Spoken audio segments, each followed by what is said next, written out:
Light in the Piazza takes place in 1953. Mother brings her daughter to Italy to show her Italy for the first time.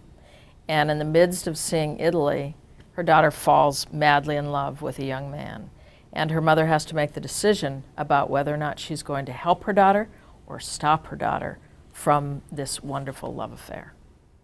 Love is all the way through the play, whether it has to do with young love, whether it has to do with love between Margaret and her husband Roy, whether it has to do with the love in the Nacarelli household, whether it has to do with the kind of love that Signora Nacarelli talks about, which is, we only love when we say, help me.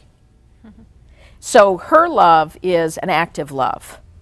And I think that this play takes Margaret, the mother, into action, because that's how we know when someone actually loves. On stage right, there's a piazza that kind of goes in a curve. There's a big staircase that comes down that probably has about 30 stairs that goes to an upper level because we want the musicians on stage. So the 5 musicians will be on stage dressed as Italians.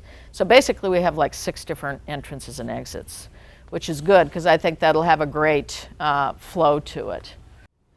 I wanted to direct Light in the Piazza because I think it's a musical that asks really big questions.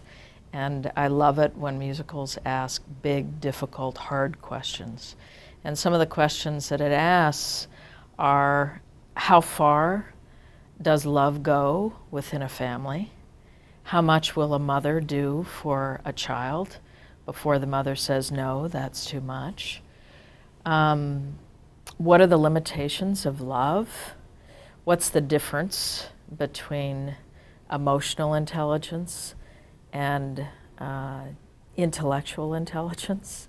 It just asks lots and lots of big questions, and it asks the audience to answer them in reference to what they're seeing, and asks them the question, what would you do in your own life if you were faced with a question like this? And I love that when a musical can do that for you, because I think that audiences want to be challenged. And this musical challenges us to our core because it asks some of those important questions.